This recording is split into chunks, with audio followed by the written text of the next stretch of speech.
નમસ્કાર સૌ મિત્રોને. વિદ્યા સહાયક ભરતી ધોરણ 6 થી 8માં જે સામાજિક વિજ્ઞાનનો બીજો રાઉન્ડ છે એ જાહેર થયો છે.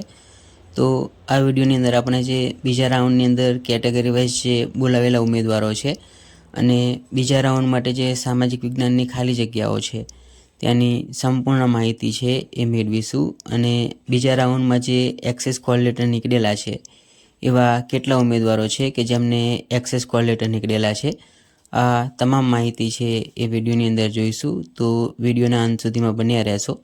સૌપ્રથમ વાત કરીએ કે જે સામાજિક વિજ્ઞાનનો બીજો રાઉન્ડ જાહેર થયો છે, તો બીજા રાઉન્ડમાં હાલની જે પરિસ્થિતિ છે તેમાં ખાલી જગ્યાઓ કેટલી છે જેની કેટેગરી વાઇઝ આપણે માહિતી મેળવીએ.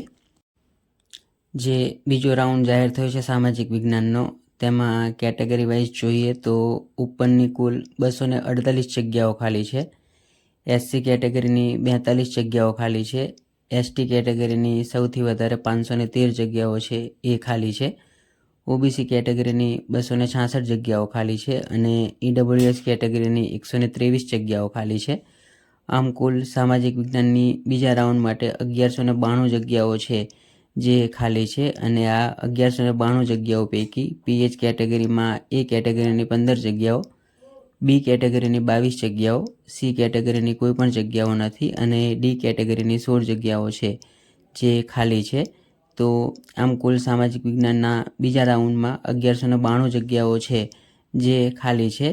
હવે વાત કરીએ કે જે કેટેગરી વાઇઝ ઉમેદવારો બોલાવેલા છે બીજા રાઉન્ડની અંદર એ કેટલા છે. જે બીજા રાઉન્ડની અંદર કોલ લેટર નીકળેલા છે તેવા ઉમેદવારોમાં જે ઓપન છે તો ઓપન કેટેગરીના કુલ 47 ઉમેદવારો છે. એસસી કેટેગરીના 144 ઉમેદવારો છે. એસટી કેટેગરીના 38 ઉમેદવારો છે. ઓબીસી કેટેગરીના 514 ઉમેદવારો છે અને ઈડબ્લ્યુએસ કેટેગરીના 250 ઉમેદવારો છે. આમ કુલ 993 છે એ સામાન્ય ઉમેદવારો છે. હવે જે પીએચના ઉમેદવારો છે તો પીએચના ઉમેદવારોનો જે રાઉન્ડ છે એ પ્રથમ રાઉન્ડની સાથે જ આવી ગયો હતો, એટલે પીએચના કોઈ પણ ઉમેદવાર છે એ આ રાઉન્ડની અંદર નથી. એટલે જે 999 જે ઉમેદવારો છે જે બીજા રાઉન્ડની અંદર બોલાવેલા હતા તેમાંથી પીએચના જે ઉમેદવારો છે એ પીએચના ઉમેદવારો આમાંથી બાદ કરેલા છે. એટલે પીએચના તમામ ઉમેદવારો બાદ કરતાં હવે જે સામાન્યના જે ઉમેદવારો બાકી છે એવા 993 ઉમેદવારો છે જે બીજા તબક્કાની અંદર એટલે કે સામાજિક વિજ્ઞાનના બીજા રાઉન્ડની અંદર જિલ્લા પસંદગી માટે બોલાવેલા છે. આગળ વાત કરીએ કે હવે જે category wise access call letter છે એ કેટલા નીકળેલા છે એની. બીજા રાઉન્ડમાં જે ઓપનની જગ્યાઓ છે એ 248 છે અને જે ઉમેદવારો છે એ 47 છે.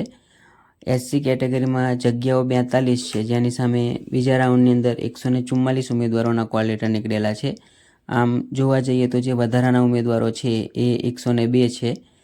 એસટી કેટેગરીમાં 513 જગ્યાઓ છે અને 38 ઉમેદવારોના કોલ લેટર નીકળેલા છે, એટલે એમાં એક પણ વધારાના ઉમેદવાર તરીકે કોઈને બોલાવેલા નથી. ઓબીસી કેટેગરીની 266 જગ્યાઓ છે જેની સામે 514 ઉમેદવારો છે જેમને જિલ્લા પસંદગી માટે બોલાવેલા છે. આમ ઓબીસી કેટેગરીમાં 248 ઉમેદવારો છે જેઓને વધારાના ઉમેદવાર તરીકે એટલે કે એક્સેસ કોલ લેટર તરીકે બોલાવેલા છે. ઈડબ્લ્યુએસ કેટેગરીની 123 જગ્યાઓ છે અને જે ઉમેદવારો છે એ 250 છે. આમ 127 ઉમેદવારો છે જેઓને એક્સેસ કોલ લેટર છે એ નીકળેલા છે.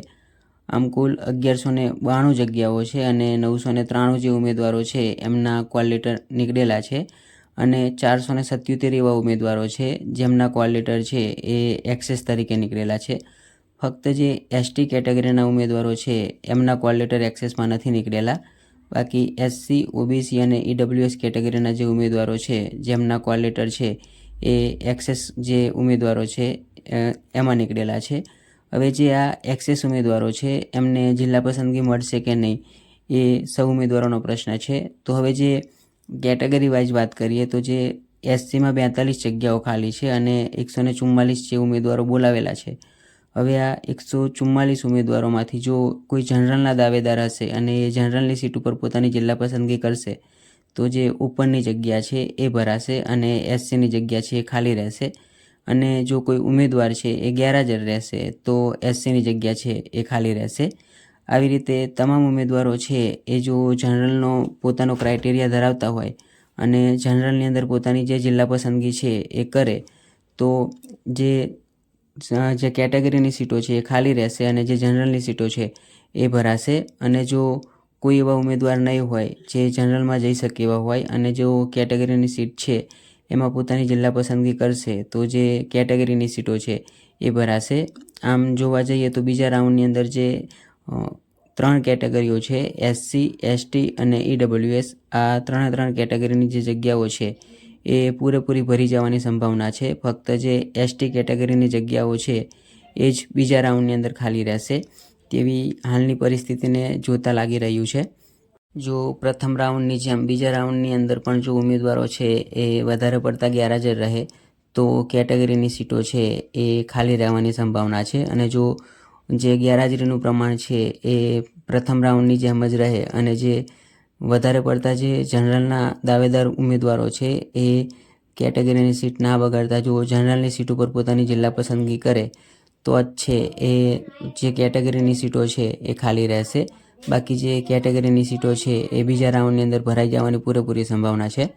આશા રાખું છું કે આજનો વિડીયો છે એ સારો લાગ્યો હશે. વિડીયો સારો લાગ્યો હોય તો વિડીયોને લાઇક કરશો, શેર કરશો અને જે તમામ ઉમેદવારો છે તેમના સુધી પહોંચાડશો. જે ઉમેદવારો ચેનલ ઉપર નવા છે તેઓ ચેનલને સબસ્ક્રાઈબ કરશો અને પ્રોત્સાહન પૂરું પાડશો. જે આપના જે કંઈ પણ પ્રશ્નો હોય તે કોમેન્ટ બોક્સની અંદર જરૂરથી રજૂ કરશો. વિદ્યા સહાયક ભરતી જે ધોરણ 6 થી 8ની સામાન્ય અને જે કચ્છની ભરતી છે તેની તમામ અપડેટ છે એ આ ચેનલ ઉપર અપલોડ કરવામાં આવશે. જે જિલ્લા પસંદગીની જે પ્રક્રિયા ચાલી રહી છે તો જિલ્લા પસંદગીની જે ડે બાય ડેની અપડેટ છે, જે ઉમેદવારો હાજર રહ્યા છે અને જે ઉમેદવારો ગેરહાજર રહ્યા છે તેની સંપૂર્ણ એનાલિસિસ સાથેના વિડીયો છે એ ડે બાય ડે આ ચેનલ ઉપર અપલોડ કરવામાં આવશે. જે સામાજિક વિજ્ઞાનનો બીજો રાઉન્ડ છે એ પૂર્ણ થઈ જાય ત્યારબાદ જો કેટેગરીની સીટો ખાલી રહે તો કેટેગરી માટે જે ત્રીજો રાઉન્ડ છે એ આવશે. જે ST કેટેગરી છે તો ST કેટેગરીનો ત્રીજો રાઉન્ડ છે એ 100% આવવાનો છે, કારણ કે ST કેટેગરીની ઘણી જગ્યાઓ ખાલી છે અને ફક્ત 38 ઉમેદવારો છે એમને જ બીજા રાઉન્ડની અંદર બોલાવેલા છે. તો ST કેટેગરીનો ત્રીજો રાઉન્ડ આવશે. અને જો જે જગ્યાઓ છે એમાં એક્સેસ કોલ લેટરવાળા જે ઉમેદવારો છે તેમને જો પોતાના જે જનરલ દાવેદાર મિત્રો છે એ જનરલની સીટ ઉપર પોતાની જે જિલ્લા પસંદગી કરશે તો પાછળના જે નીચા મેરિટવાળા જે એક્સેસ કોલ લેટરવાળા ઉમેદવારો છે એમને જિલ્લા પસંદગી માટેની તક મળશે. તો જે ઉમેદવારો છે એ જનરલનો ક્રાઇટેરિયા ધરાવતા હોય તો તેવા ઉમેદવારો જનરલ સીટ ઉપર જ પોતાની જે જિલ્લા પસંદગી છે એ કરે તેવી નમ્ર અપીલ છે. જે મિત્રો ચેનલ ઉપર નવા છે તેઓ ચેનલને સબસ્ક્રાઈબ કરશો અને લાઈક કરશો. આભાર.